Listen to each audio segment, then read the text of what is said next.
सन्नाटे की चौखट एक आत्मा जो आवाज नहीं इंतजार बन चुकी थी। प्रस्तावना, भूमिका। हर जगह की अपनी एक रूह होती है, कुछ जिंदा, कुछ अधूरी। पर कुछ आत्माएं ऐसी होती हैं जो अपनी मौत के बाद भी किसी दरवाजे पर दस्तक देती रहती हैं, इंतजार में, सवालों में और बदले की आग में। अध्याय 1। लौटना। विवेक सिंह 26 साल का एक सॉफ्टवेयर इंजीनियर। जब उसकी मां की कॉल आई तो वो ऑफिस की खिड़की से बाहर देख रहा था।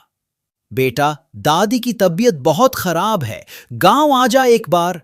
विवेक का जन्म मिर्चिया गांव में हुआ था, लेकिन वो 12 साल की उम्र में ही अपने माता पिता के साथ भोपाल आ गया था। अब 14 साल बाद वो दोबारा उस गांव की तरफ बढ़ रहा था, जहां बचपन की धुंधली यादें और एक अनदेखा डर दफन था। अध्याय 2। वो दरवाजा। दादी के घर पहुंचने पर सब कुछ वैसा ही था। पुराने लकड़ी के खंभे, मिट्टी की दीवारें और आंगन में लगे नीम का पेड़। पर एक चीज बदल गई थी। घर का पिछला हिस्सा बंद कर दिया गया था। ये दरवाजा क्यों बंद है? विवेक ने पूछा। दादी ने धीरे से कहा, उस चौखट के उस पार सन्नाटा नहीं, मौत है। और उन्होंने आगे कुछ भी कहने से मना कर दिया। विवेक ने सोचा, ये सिर्फ बुजुर्गों के अंधविश्वास हैं, लेकिन रात को जब वो सोने गया तो पीछे से हल्की दस्तकें सुनाई दी। ठक ठक। अध्याय 3। बंधी आत्मा। अगले दिन विवेक ने गांव के एक बुजुर्ग चौधरी मास्टर से बात की। उन्होंने कहा, उस दरवाजे के पार एक लड़की थी, राधा।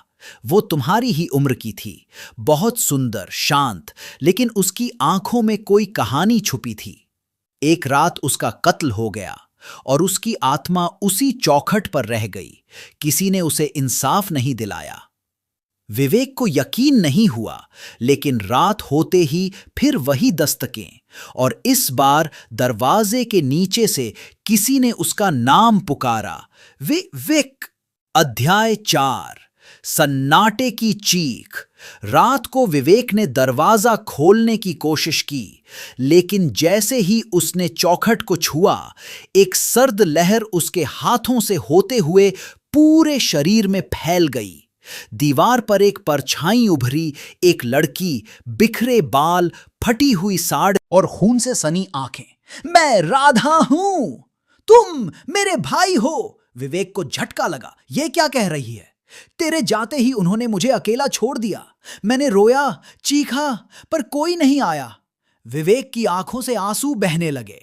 अब यह डर नहीं था, यह गिल्ट था। मुझे इंसाफ चाहिए भाई। अध्याय 5। खोला गया सच। विवेक ने गांव के रिकॉर्ड खंगाले।